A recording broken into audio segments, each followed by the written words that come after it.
Good evening and welcome to tonight's meeting of the Commonwealth Club of California. You can find the Commonwealth Club on the internet at commonwealthclub.org, on Facebook, and on our YouTube channel. I'm Mark Zitter, chair of the Zedema Project, a member of the Commonwealth Club's Board of Governors, chair of the club's End of Life series, of which tonight's session is a part, and your moderator. The club's End of Life series. It started last year, and I know we have at least one prior speaker here tonight for that series, Dr. Rebecca Sidori. Welcome. We began the series because we felt that although people don't like to talk about dying, it's important to do so in order to change end-of-life care in America. We have a real tragic situation where far too many people are treated to death with too much technology and too little humanity, and with unnecessary suffering, yet without the information they deserve to be able to choose the deaths they want. Tonight's speaker has much to say about this public health crisis. And to start out with full disclosure, I should make sure you know that Dr. Jessica Zitter is my wife. I introduced her publicly, actually, for the first time 2 years ago here at the Commonwealth Club with much trepidation, and I'm pleased to let you know that we're still married, which is a good thing. Jessica Zitter has become a national spokesperson on the over-medicalization of death and what we can do about it. She practices an unusual combination of specialties, both critical care and palliative care medicine, at Oakland's Highland Hospital, a public hospital there. Jessica is author of the new book, Extreme Measures, Finding a Better Path to the End of Life, from Penguin Random House. She's a regular writer and contributor to the New York Times and the Huffington Post, and her writing has also appeared in The Atlantic, Time Magazine, Journal of the American Medical Association, and elsewhere. Dr. Zitter has appeared on CBS Sunday Morning and National Public Radio's Weekend Edition. And this just in, next week she will headline a TV episode on Dr. Oz called The Death Show. How about that? Committed to mainstreaming conversations about death, Jessica and her colleague, Dr. Dawn Gross, conceived a high school curriculum on death education that won top honors in the Open IDEO End of Life Challenge and was piloted at two Bay Area high schools last month. These happen to be our daughter schools, so Jessica obviously is truly committed to having at least our kids talking about death early and constantly. In fact, those of you who know us know that we talk about death a lot at our house, and so we're not invited out much, and it's very nice to be here tonight. Again, underscoring, it's another initiative to underscore the importance of talking about death. Jessica was involved with the Oscar-nominated short documentary Extremis by filmmaker Dan Krause, now streaming on Netflix. I'm going to say that again, Netflix, the Academy Awards. This is palliative care meeting Hollywood. It doesn't happen very often, and it was done in order to try to highlight these conversations that we need to have. I'm pleased to mention, too, we have several other people here tonight who were involved with that film who I want to recognize. Dr. Monica Bargava and also Gordon Kaufman, both of whom are featured in the film, and Dr. Shoshana Ungerleider, one of the film's funders. Let's give them a hand.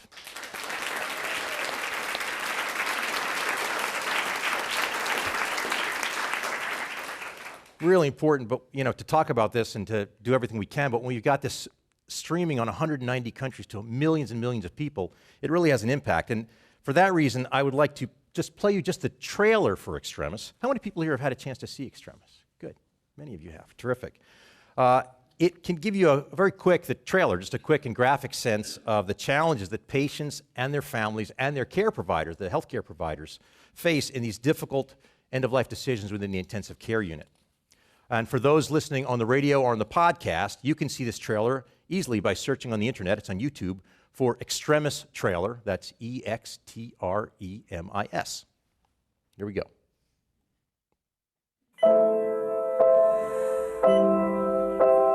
Selena, can you squeeze my hand? Here's the reality. We're all going to die. Everyone standing in this room is going to die one day. And it's good to have a little bit of a say in how. I want to make sure that she knows that we've explored all the options. Every day, people are attached permanently to machines. My concern is we're going to cause more suffering without likely benefit. The other approach is let her pass naturally. It would feel like murder to pull her life support. If I had to make the decision for myself, then take me off, and if I breathe on my own, then that's fine. That's God's will. Amen. How would you feel if you were not getting better on a breathing machine? Then I don't want to be on a breathing machine. It's his decision, but I don't want to see him go. We're going to support you through this. Pull the crash cart in. She won't wake up from this in a meaningful way. Mama? Knowing at some point you got to get to that reality, and now it's here.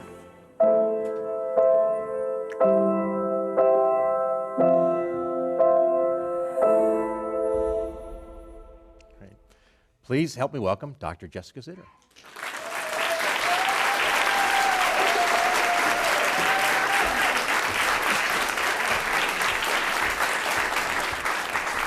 Thank you so much. Thank you so much. Come back with me to the year 2003. I'm a newly minted ICU doctor in my first month at my first job. It's a big inner city trauma center, and I'm in the middle of the action, and I love it. I have a patient with metastatic breast cancer whose kidneys are failing. The doctor wants to clean her blood using dialysis. It makes sense. I'm asked to insert a large catheter into her neck. I explain the risks of the procedure to the husband, and he signs the consent form. "Thanks for helping us, Doc," he says. I swab the patient's neck with betadine, I cover her with drapes, and I put on my sterile gloves, and I get ready to insert the needle. And suddenly, I sense someone watching me from the doorway. It's Pat Murphy, the nurse who runs the family support team at our hospital. The team's task is to enhance communication between patients and families in the ICU, and doctors in the ICU. Frankly, I didn't think there was a problem with my communication. And every time I turned around, someone was telling me how to talk better to this patient or explain something a little bit differently. And so I kind of took what they said with a grain of salt. But now, Pat was standing in the doorway, tapping her foot and glaring at me. And all of a sudden, she took her hand like it was a pretend telephone. She put it up to her face and she said, "Call the police. They're torturing a patient in the ICU." I was horrified. How could she think I would torture a patient? I was just trying to be a hero. When I was a little girl, I thought I was going to be a hero. I was going to be a doctor who would swoop in to rescue patients from the brink of death. I wanted to be like my father, my grandfather, my great uncles, my uncles. They were doctors who saved lives. They repaired brains. They delivered babies. In my mind, they were true heroes. While my friends were playing with Barbie dolls, I was playing with my father's doctor bag.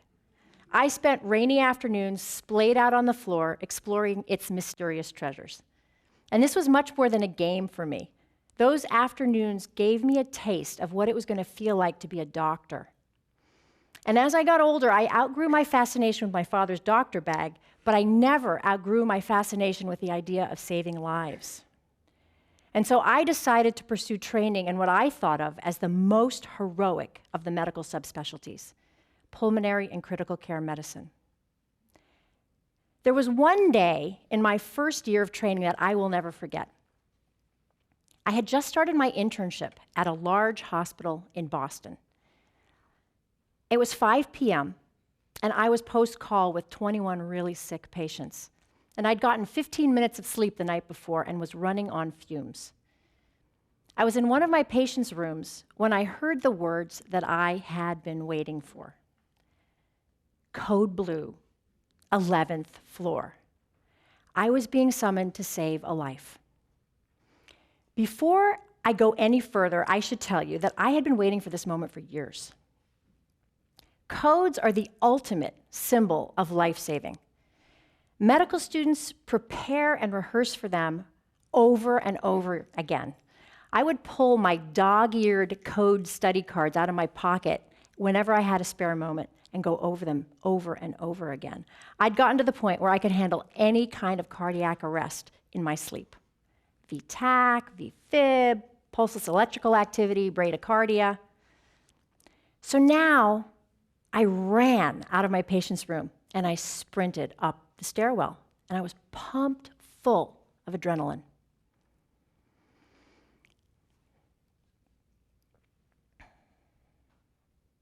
My protocols were all running through my head. Shock, shock, shock, epi-shock, lido-shock, beryllium shock. Remember those old protocols? As I ran, I remember wondering, who were we going to save? Was it a 60-year-old man having a massive heart attack? Or a pregnant woman having a pulmonary embolism? I felt terrified, but I calmed myself down, remembering that I knew what to do.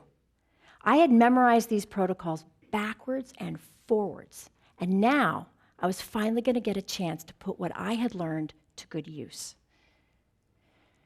But when I saw the poor soul who would be the recipient of my first life-saving efforts, I was stopped in my tracks. The patient's skin was an ashy gray. There wasn't an ounce of fat or muscle on him. The stench of kidney failure filled the room. And everything I'd ever learned in medical school told me, this man is dead. But one intern after another was being summoned to perform chest compressions.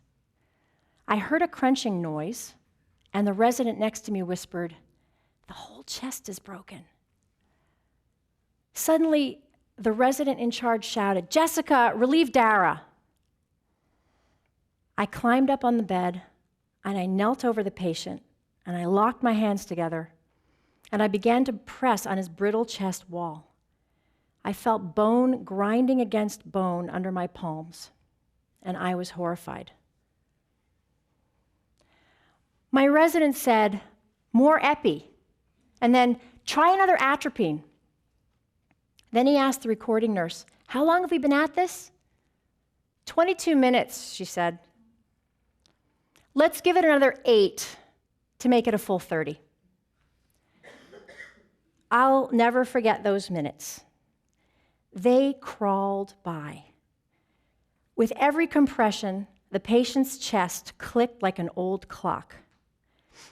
And finally, we reached our goal of half an hour, a number that showed we had tried everything. Nobody could say that we hadn't given it our best shot. "Let's call it," my resident said, and suddenly it was over. I stood dazed at the bedside as the surgeon started to clean up. The nurses disconnected the monitors and the IVs. And then we all walked away. That day, I performed a code on a patient whom everybody knew would never survive.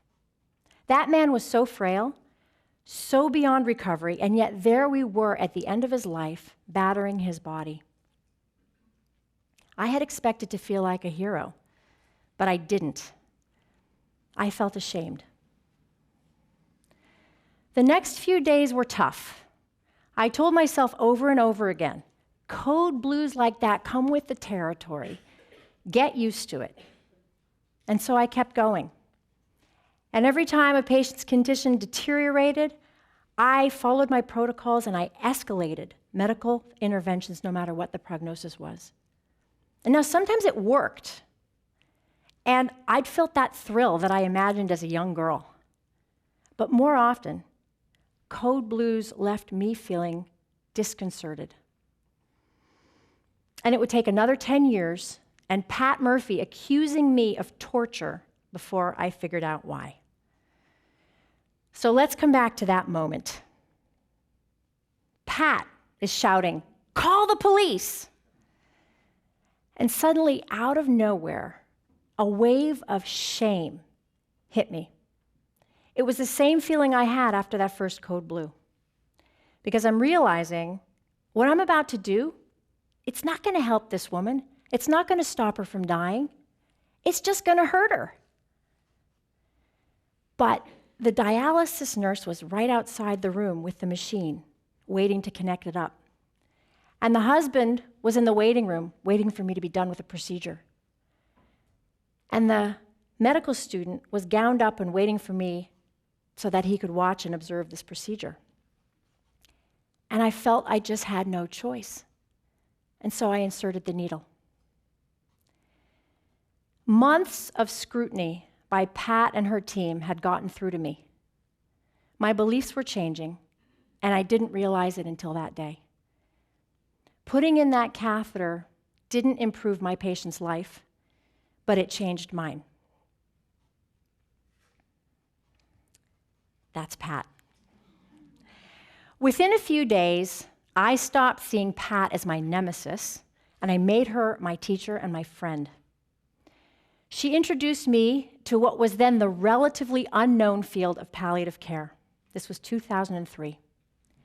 She helped me to realize that our prolong life at all costs approach wasn't working for many of my patients. While it can work miracles for some, for others, particularly the terminally ill, the frail, and the dying, it can cause great suffering and distress.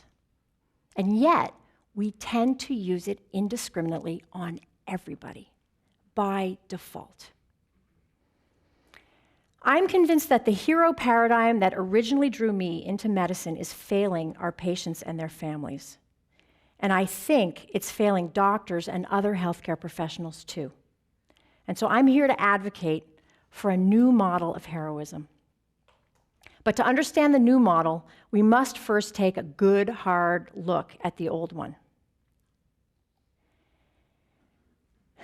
The fantasy of immortality is almost as old as humanity itself. In my book, I write about the ancient Greek myth of Eos and Tithonus. Eos was the goddess of the dawn, and Tithonus was her human lover. Eos begged Zeus to make Tithonus immortal, and Zeus granted her wish. But as she was leaving his chambers, she realized her terrible mistake. She had asked for eternal life, but she hadn't asked for eternal youth. And this story did not have a happy ending. Eos spent the rest of her days caring for Tithonus as his body deteriorated and his mind became feeble. We want to live forever. We desperately want to believe that there is a magic pill or some miracle cure that will keep death at arm's length. Look at the popularity of television shows like ER and Grey's Anatomy. Why do we love them? Because each week, we get to witness at least one miracle of modern medicine. These doctors are pulling rabbits out of their hats. Who wouldn't want to have a doctor like that? Who wouldn't want to be a doctor like that? The world of modern medicine allows physicians to act out this fantasy. We rush in like firefighters with one purpose: to grab and rescue any form of life from the flames. Above all else, we must keep that heart beating. Now, as I've said, when this approach works, it's miraculous, and I know this from experience. It is the most exhilarating thing to sweep someone from the jaws of death and send them home to their family. But too often, patients who are truly at the end of life also get swept up into this life-saving fervor, and the result is devastating. I call it the end-of-life conveyor belt. It's the automatic, unquestioning application of increasingly powerful treatments and technologies that take over for the patient's organs as they fail one by one. Ventilators when the lungs fail. Dialysis when the kidneys start to go. Electric shocks or defibrillation when the heart starts acting up. Pressors or medications to keep blood pressure up when it's flagging. The body becomes completely dependent on, even encased in life support as it passes through the stages of dying.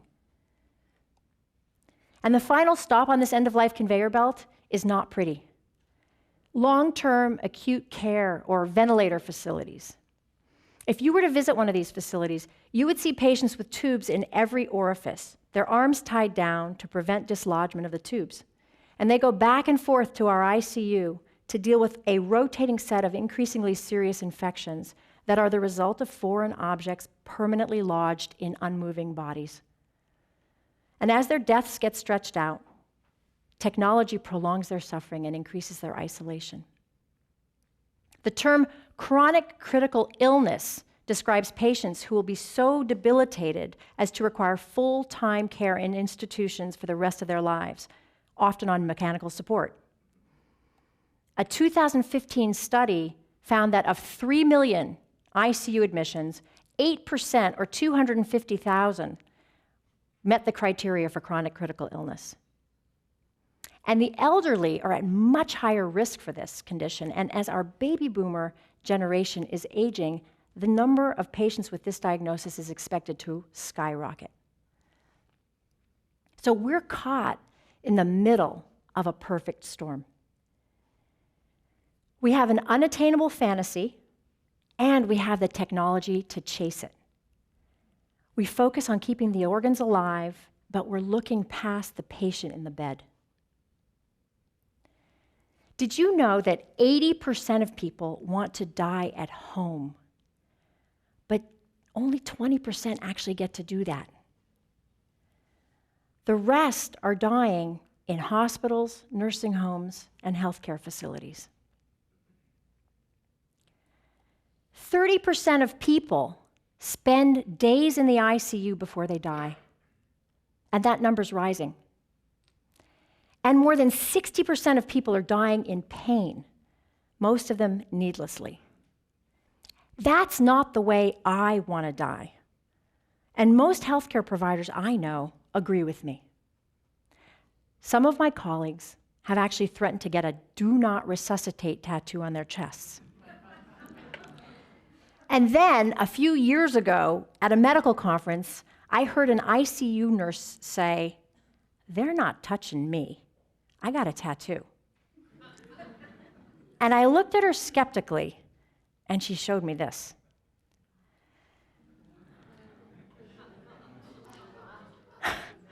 Most medical practitioners won't go this far, but apparently many feel the same way. In a 2013 study from Stanford, 88% of over 1,000 physicians surveyed said that if they were terminally ill, they would choose a "do not resuscitate" order for themselves. And patients, when they're asked, feel the exact same way. More than a half of people surveyed said that being dependent on a breathing machine or a ventilator would be a fate worse than death. Let me repeat that. They thought it would be worse than death. So, there is something we fear more than dying, and that's dying badly. So now I want to share a different kind of story. In fact, it's the epilogue of my book. And it shows us another way to care for patients who are approaching the end of life. Stephanie, do you remember her? Was a 60-year-old wife, mother, and grandmother. She loved life, and she lived it to the fullest. Wine tastings, gardening, spending time with her family. And this didn't change when she was diagnosed with lung cancer. She signed up for all of the treatments that her doctor would give her, and she even stopped smoking. She made herself exercise more to keep up her strength, and she concocted a whole bunch of green smoothies to boost her immune system. When she learned that the cancer had spread to the other lung and to her brain, she took a deep breath in and went back into the ring. She signed up for more chemotherapy that was being offered, and she got a permanent drainage catheter that was going to drain the cancerous fluid from around her lung. She thought that if she worked hard, she could beat it. And no one had said otherwise, even though lung cancer that has spread is not curable. But as the rate of fluid spilling into the space around her lungs increased, She used the drain more and more frequently, and soon her blood pressure fell dangerously low. And so I first met Stephanie in our intensive care unit as an urgent admission. She was in shock, her blood pressure almost unmeasurable. She was unconscious and mumbling incoherently. Her kidneys and her liver were barely functioning, and they were in a lot of distress. They weren't getting enough blood. We worked really quickly. Blood, fluids, pressor medications. And we were lucky enough to be able to rehydrate her before her organs became permanently damaged.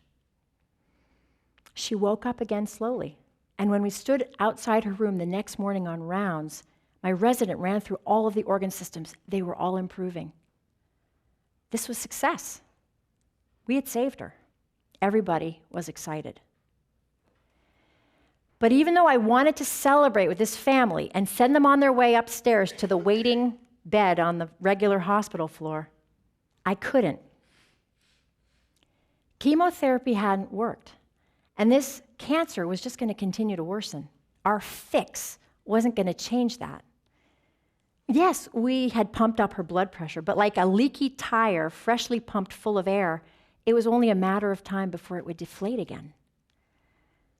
The nurse walked up to me and said that the ER needed the bed and that they were ready for her upstairs on the wards.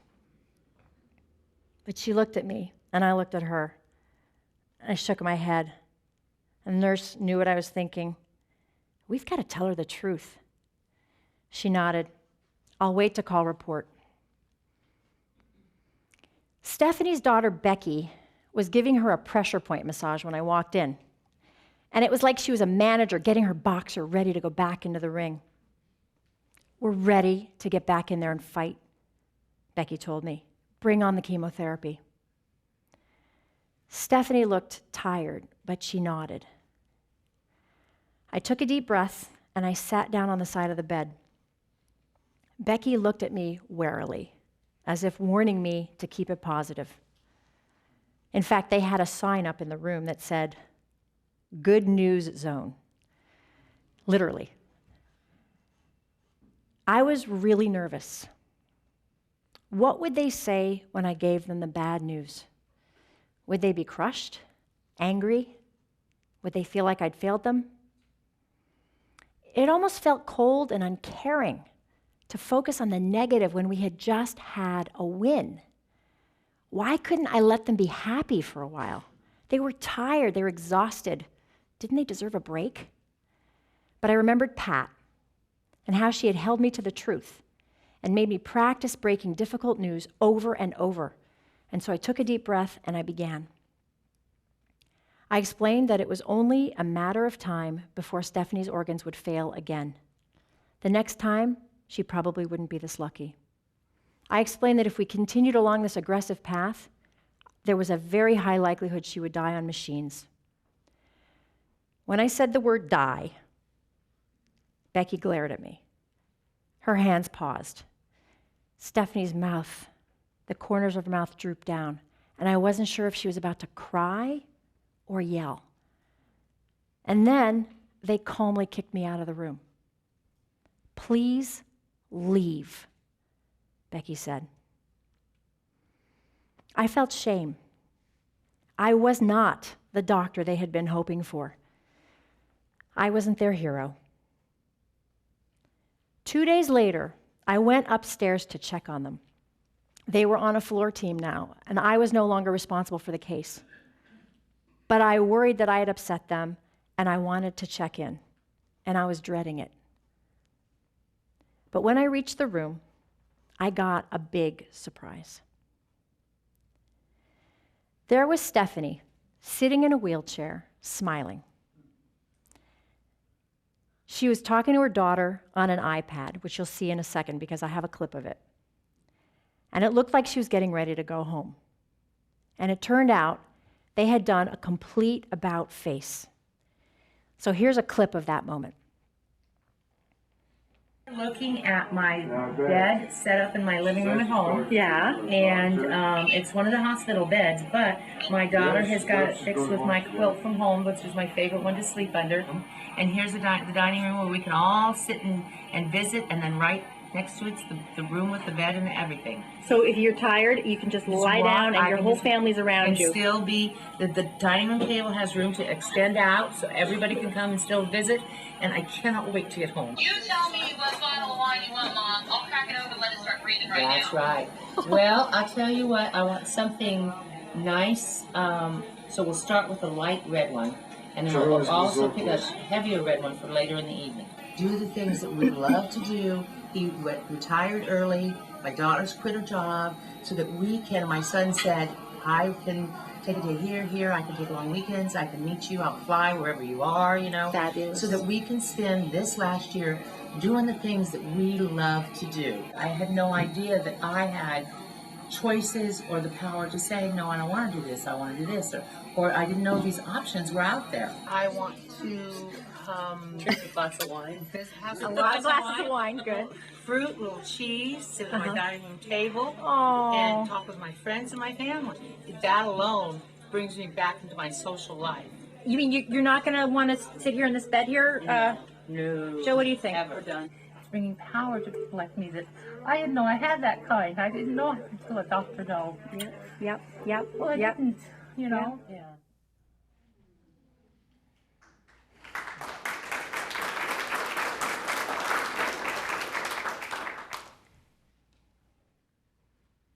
They had heard what I told them, even though it didn't feel like it in the moment. They had met with hospice, and they were set up to go home. No more hospital. In fact, they chose Cabernet over chemo. Stephanie enjoyed her last month of life with the support of hospice, her family, and several bottles of good wine. Her funeral, which I attended, was filled with wonderful stories and not an ounce of regret. Stephanie's last couple of months could have looked very different. She could have stayed on until the last stop on the end-of-life conveyor belt. But instead, she stopped the belt, she jumped off, and she set her own course. We couldn't save Stephanie's life, but we did save her death. And I have come to see that as a new kind of heroism. Most patients aren't as lucky as Stephanie, but I believe that her experience should be the rule rather than the exception. How can we get there? Well, I have a few suggestions. First, let's expand our definition of success. I used to believe that success could only mean continuing to fight the disease and winning. And our patients follow us into battle if that's the only option that we give them. But as you saw with Stephanie in the video, she wanted another option, a different path to success. Second, let's do our homework. What would success look like to you in your last days, weeks, or months? And what about for your patient, if you're the doctor or the nurse? Healthcare providers, we need to ask. And patients and families, you need to tell us. So here are some of the questions that I think are helpful to answer and to ask. Where do you want to be when you're dying? Who do you want to have at your side? How important is it that you're able to communicate cognitively, emotionally, physically? And how do you feel about being on life support, like ventilators, breathing machines, dialysis, feeding tubes? Third, we need to be honest. There is a huge elephant in these hospital rooms. Doctors and patients are living in completely different realities. Here's some data that shocked me. I want to share it with you. This is about patients who were on the verge of receiving tracheostomies because they were going on to require long-term breathing machine support. The loved ones thought that the patient would do really well over the following year. 93% of them thought they'd be alive. 71% thought that they'd be living independently, and 83% thought that they would actually have a good quality of life. But the physicians thought differently. The discrepancy is chilling. Although the physicians were much more accurate, it was the family members who were entrusted to make the commitment to a tracheostomy. Doctors, we need to tell our patients the truth. They cannot plan for a good death if they don't know they're dying. I believe that doctors need to practice these communication skills the way we practiced for our code protocols, with dog-eared study cards. And honesty is a two-way street. Patients, people, you have an important role to play. You must be open to the truth. Do you want to know what your doctor's really thinking? Or would you just prefer to hear good news? These are important questions. One study in JAMA Oncology recently showed that patients like doctors who give good news much more than they like doctors who give bad news. And everyone, even doctors, wants to be liked. Patients who imply that they only want positive news are likely to get just that. And that won't protect you from the end-of-life conveyor belt. I almost didn't go back into Stephanie's room before I discharged her upstairs, and I'm a palliative care physician. I struggled with telling her the truth, but leveling with her enabled her and her family to take hold of their situation. To me, this is the most important work we can do. It's at least as important as saving lives. And last, we need to change the way we're making decisions for seriously ill patients. Currently, doctors are the captains of this decision-making ship, but we really need help. Let me tell you about a colleague of mine. He had a patient who was dying, and every day, things were getting worse, despite the team's best efforts.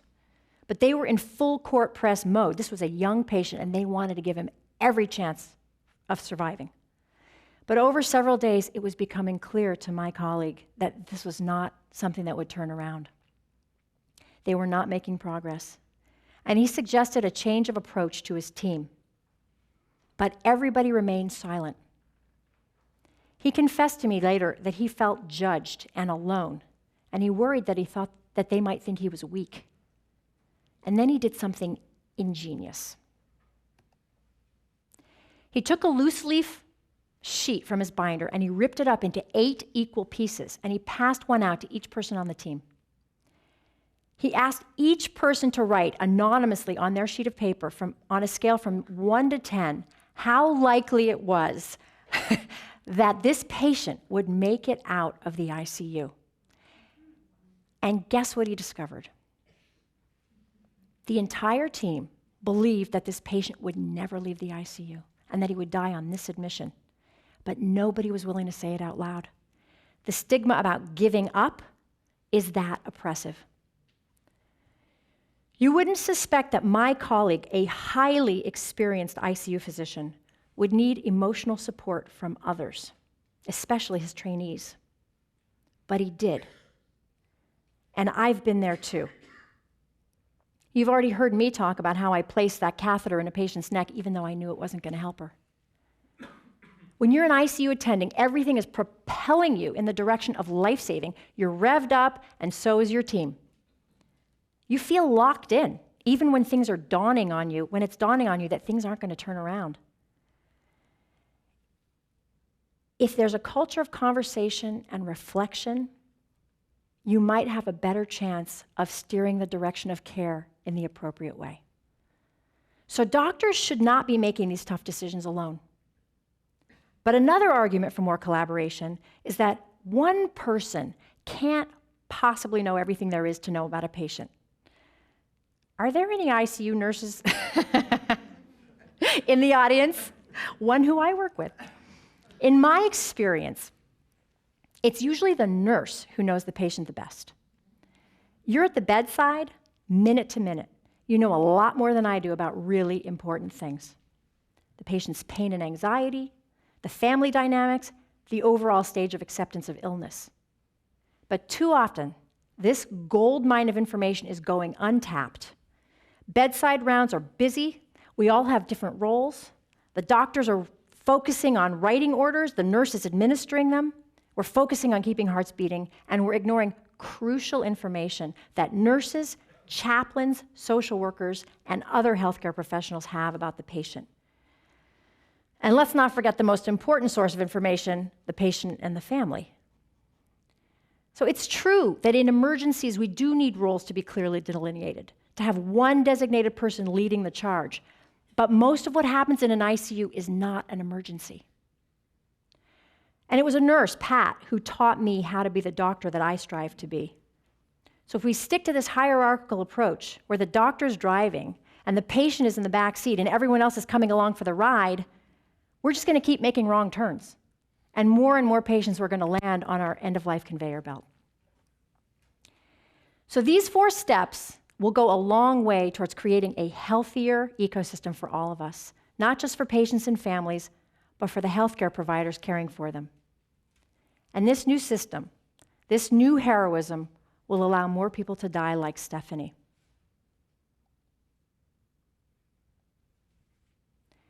The way that we treat dying patients in this country is simply inhumane. It needs to change. And the truth is, the next time, it's not going to be Stephanie or some other patient in the bed. It's going to be you, or it's going to be me. And the question is, what are we going to do about it? I truly believe that if we work together, we can create a new kind of heroism, one that will ultimately save us all. Thank you.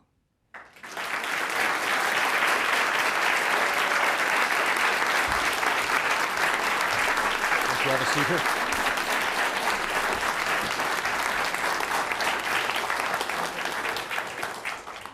Well, thank you, Jessica. We have time for some questions, and Bill Grant is good enough to pass some of those up to me. If you have questions, please put them on your cards. I'm going to ask the first one that I came up with myself. But first, I'm going to tell you this. You are listening to the Commonwealth Club of California program, and our guest today is Dr. Jessica Zitter, an expert on end-of-life issues and author of the new book, Extreme Measures, Finding a Better Path to the End of Life. I'm Mark Zitter, your moderator for the program. You can hear the Commonwealth Club programs on the radio, catch up with program videos on the club's YouTube channel, and find us on Twitter and Facebook. Okay, first question here. I understand that we can't ultimately prevent death. However, why wouldn't I want to give these terrific medical technologies a try if there's even a tiny chance that it could save my life? Many people, I think about the lottery analogy, many people buy lottery tickets. We know there's a very distant chance we're going to win, but still we want to play the lottery because there's a pretty big upside. Why wouldn't one want to do that in the ICU? The lottery analogy just doesn't work in this situation, because in a lottery, the upside is you win $1 million. The downside is you lose $5. Mm-hmm. When it comes to death and dying and the end-of-life conveyor belt, the upside is that you'll come up with a miracle cure, and somehow you will defy all odds and be released back to your life, which would be wonderful. But the downside is a life that I've described to you on the end-of-life conveyor belt, which is filled with profound suffering and things that we know people don't want. So there's a downside that's very likely. That's a big negative. Yeah. So people had some questions that are related to that whole issue, and it really goes to your first maybe your first step about redefining success. I'll try to combine a few of these questions, but basically, it's if you say sometimes treatment does work, how do you figure out whether to treat or not? Whom do you try to save? And someone had a more specific one saying, for instance, let's say you had a diagnosis of cancer, and in order to combat it, what odds would you need to have of 5 years success in order to try to really go whole hog and risk what you're talking about for downside? Excellent question. It's totally personal. It depends on who you are. I mean, everyone's going to have a different, this is so individualized, which is why we've got to be having this conversation so much more frequently, because every single person is going to have different willingness to accept different risks. For some people, the idea of having any inability to physically care for yourself is completely unacceptable. I've met many people like that. For other people, that's not a problem. If they're cognitively intact, that would be they would be happy to live. It's so personal. I mean, and it changes over time too. You know, your feelings when you're young might be different from your feelings as you get older. Your feelings when you're healthy might be different from your feelings as you advance in an illness. So it's a constant revisiting of what your priorities and preferences are, to consider each treatment option as it comes up and decide whether or not you're willing to take the risks and benefits. That's a key point, because you don't want someone to misconstrue your message as they should not go on to the end-of-life conveyor belt. The key is people should be fully aware of it and what their risks of getting there and make their own decisions. Well, let me actually clarify. Yeah. What is the end-of-life conveyor belt? It's only when someone's on that trajectory and doesn't want to be there. I have definitely met patients for whom continued life prolongation with what I would consider a poor quality of life is completely acceptable. And that is not the end-of-life conveyor belt. To me, the end-of-life conveyor belt is the default application of life-prolonging treatment in someone who may not want that, in whom it's just default. You haven't had the conversation and you don't know if they want it or don't want it. For people who have actively chosen that they want that, I don't consider that the end-of-life conveyor belt. Mm-hmm. Let's talk about the second step. This is very nice. People, first of all, I should apologize. We will not get through all these questions. We've got many marvelous questions. We'll get through as many as we can. But also, people are doing a nice job sort of paralleling some of your recommendations. So I think the second one was about prepare, right? And there's some questions about that I think are Where's great. Rebecca Sudori? Yeah. So these two are sort of related. One is, how do you save yourself from this bad end you talk about in terms of what papers do we need to sign? Is the advance directive sufficient? And second, if your biggest fear is dying in pain, which, as you say, it is for many people, what's the best way to communicate this to your doctor, and what can the doctor do to ensure a relatively painless death? Well, I mean, I think these are really important questions, and these are the questions that people really care about when they actually start to see, oh my goodness, wow, I really need to be activated here and do some things. In my book, I have a resources page, and one of the top resources that I recommend is Prepare for Your Care, which is run by Dr. Rebecca Sudori, who's somewhere in here. I don't even know where she is. But anyways, there she is. And I think that's a great first step. An advance directive is not enough. It's a good start, but it's a very high-level, first blush approach, one point in time where you're saying, oh, you know, I feel that I would want to be kept alive regardless of quality of life, or I would not want to be kept alive if the quality of life is not acceptable. It's too high level. It's too one time, one and done. It's a good start. It gets you thinking, but this is a process that has to be repeated and revisited and talked about with your loved ones and fleshed out in a nuanced and three-dimensional approach. And I do think there's several resources out there that can help you do this, but you need to do it in a regular time interval, not just once, not just take an advance directive and put it in your safety deposit box. It's a lifelong process of talking about death with your loved ones that will get you where you want to be. Great. Well, there's some questions about that, talking about death with your loved ones, because it's a hard thing to do, as you pointed out. Yeah. So two related questions. Do you have an opening line on how to begin that conversation with a family member, you know, where death is nearby? Yeah. And how do you handle a situation when family members want everything done when you feel like that would be a cruel thing to do for the reasons you discussed? Yeah, these are such important questions. I wish we had more time to talk about them because, you know, first of all, there are, again, I'm not trying to get you to buy my book, but I will say in my book I have many different resources and steps to start the conversation. There are several different approaches. There's games. There's something called Go Wish, which is a great card game that can make it kind of fun. There's, as I said, prepareforyourcare.org, right? Which is a great website to go to that's very helpful. There's a variety of different kinds of things online, which honestly, my mind is blanking, but there's many different approaches. It's hard if someone's all of a sudden sick and you haven't talked about it, and you know you're God forbid your mother's sick and you kind of want to talk to her about it, but you don't want to say something because you're afraid she's going to feel like you're making her, you know, you're trying to bump her off. Who knows what the family dynamic is?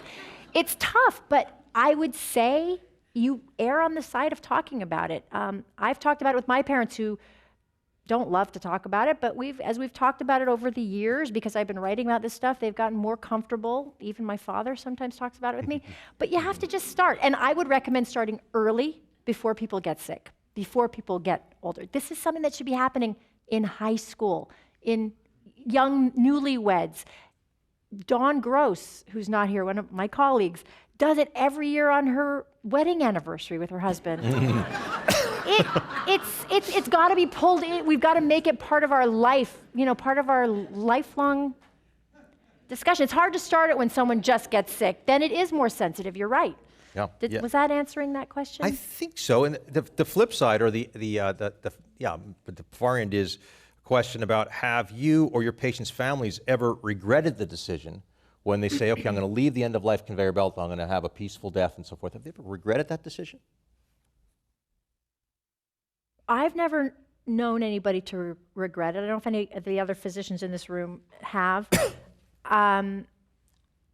I've never known anybody to regret it. I think what people feel when they make decisions is that they're empowered, they feel autonomy, they feel control, and I think that's what people want. And so I've only seen, it's not to say that I haven't had situations. In fact, in the movie, you'll see a situation where there was polarization, and trying to have the conversation with a family made it more tense and more uncomfortable. I still felt that it was the right thing to try to have the conversation with this family, but sometimes it doesn't go where it would go if it were me. If I were the patient, I would, but that's okay too. I still think that the conversation needs to happen. But no, I haven't seen anybody regret deciding to stop and I'm seeing some shaking heads here of people I work with who agree. So. Two, I guess I'd call them related questions. One is from an internist who says that most of this person's middle-class, well-educated patients are open to do not resuscitate and having more peaceful natural death, but his or her elderly Chinese patients, it's against their culture. And how do you deal with the cultural concerns? We had a similar question about how do you deal with it if patients don't speak your language, don't speak Spanish or Korean or something? There's so many different variables that come with every human being and every family system that can make it, more complicated, less complicated to communicate.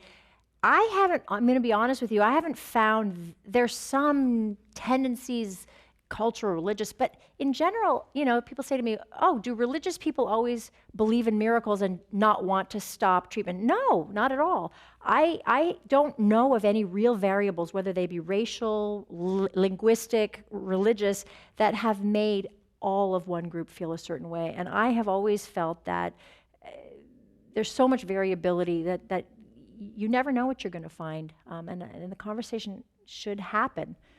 If possible, if the family's open to it. I mean, you can't force yourself on people, but most people are willing to talk a bit and get more information. And certainly, linguistically, at Highland Hospital, where you work, there's many languages spoken, Yes. And you usually are able to access an interpreter. Well, that is something that's very important, and that you should all know.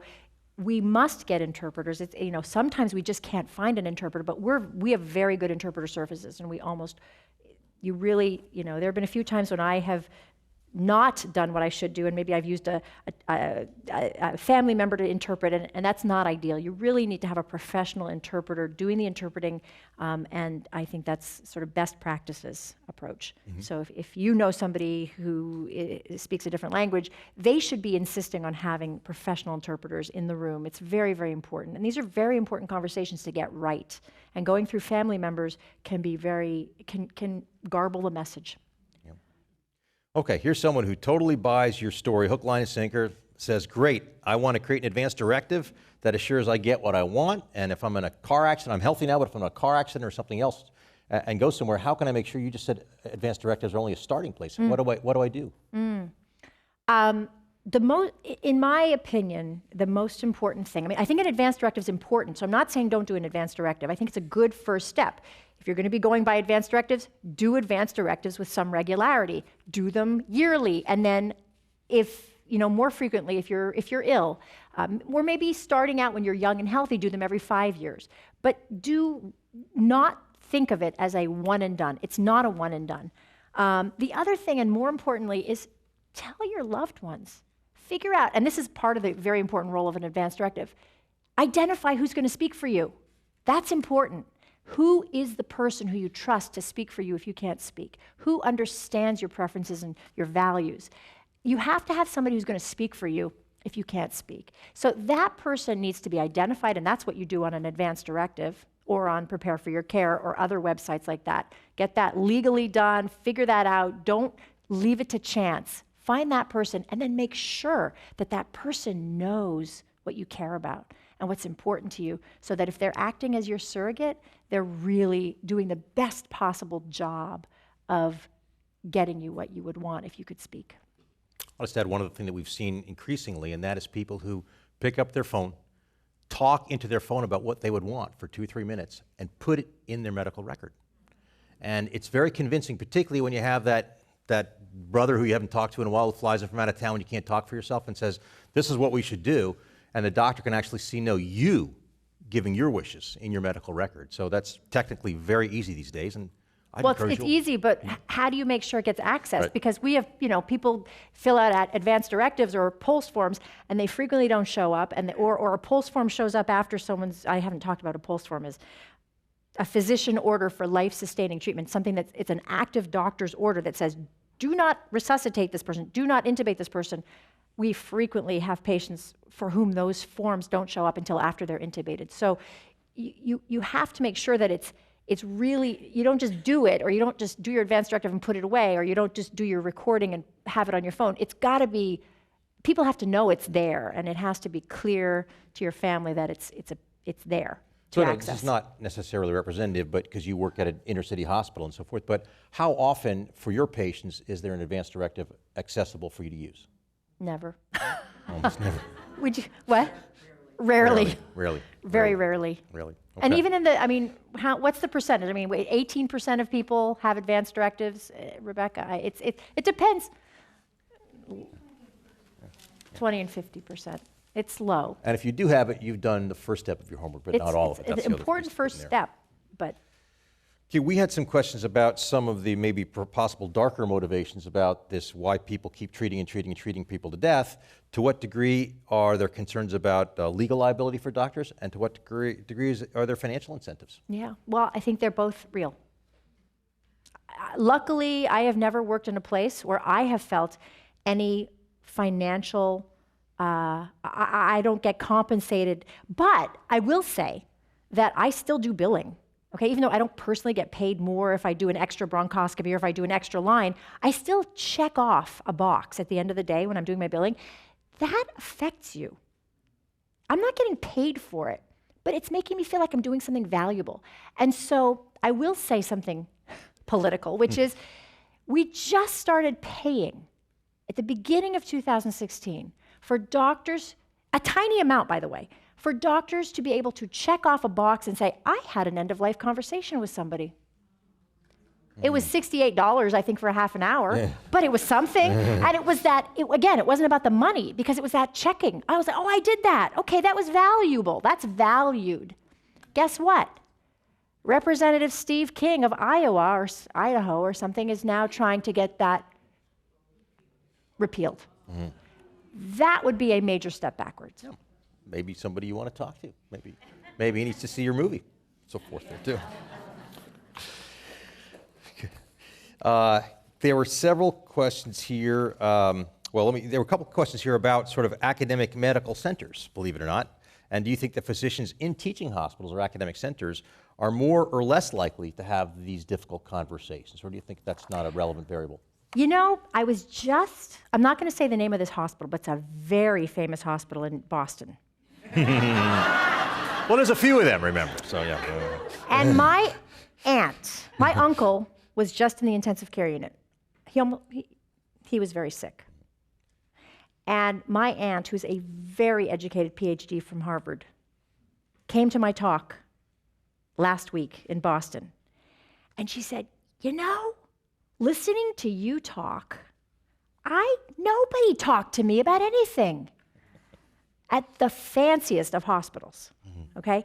So this is interesting to me, because it's not specific to the hospital. I think our little county hospital in Highland, in Alameda County, does a pretty darn good job. Yay! Yeah. Good. And so I don't think it's hospital specific. I think it's culture specific. And I think, culture change depends on the people there. It doesn't necessarily depend on the pedigree. And I think we're doing some pretty good stuff at our hospital. Wonderful. I know it's a topic you don't like to talk about, but since I got 3 or 4 questions on it, a number of people want to know about your views on doctor-assisted suicide. Well, I'll tell you, I'm not gonna necessarily tell you my views about that, but I will tell you something interesting, which is that I find it so interesting that people always ask palliative care doctors that question. I wonder why people think that palliative care is necessarily associated with physician-assisted death or aid in dying. And what's interesting, I'm an ICU doctor too. So the idea that just because I'm a palliative care doctor, I would immediately believe in aid in dying is interesting to me. What I do believe in is autonomy and control and people having the power to choose the way they live right until the end. And what I've experienced as a palliative care doctor is that really I've pretty much always been able to successfully help patients live the way they want to live until they die without having anybody ask about hastening death. Now, I know it's a new law in California, and I'm not, I believe in autonomy, and I'm still, like many of my palliative care friends, working out exactly how I feel about it. It's sort of a little bit uncomfortable for me. But I think it's the law, and I do believe in people getting access to the things that are important to them, and I hope we can get people more comfort and enhancement of their life and their quality of life as best as possible. Great. Here's a question that says, your message and movie are both wonderful. How do we spread the word that everyone should see it and have the conversation? I don't know. I hope you can all help me. I really, I'm a zealot about this topic, as most people who know me know.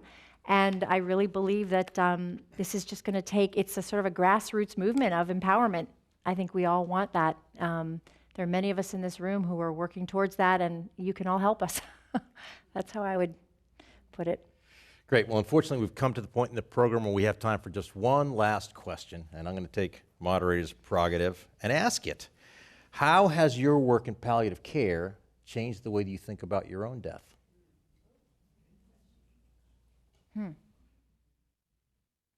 Well, one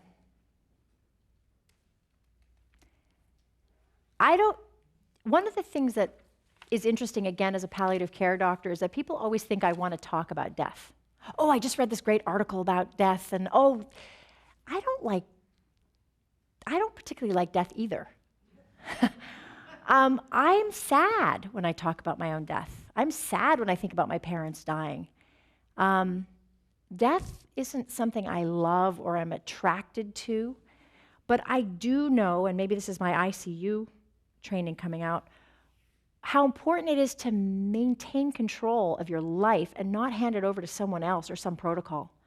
And that is why I want to maintain control of my life all the way to the end, and I don't want some person making decisions for me that aren't based on my preferences and values. So I don't know if that answered the question very well. It answers it very well. Okay. So our thanks to Dr. Jessica Zitter, a critical care and palliative care physician and the author of the new book, Extreme Measures, Finding a Better Path to the End of Life. We also want to thank our audiences here in San Francisco and on the radio, television, and the internet. I'm Mark Zitter of the Zedema Project, and now this meeting of the Commonwealth Club of California, the place where you're in the know, is adjourned.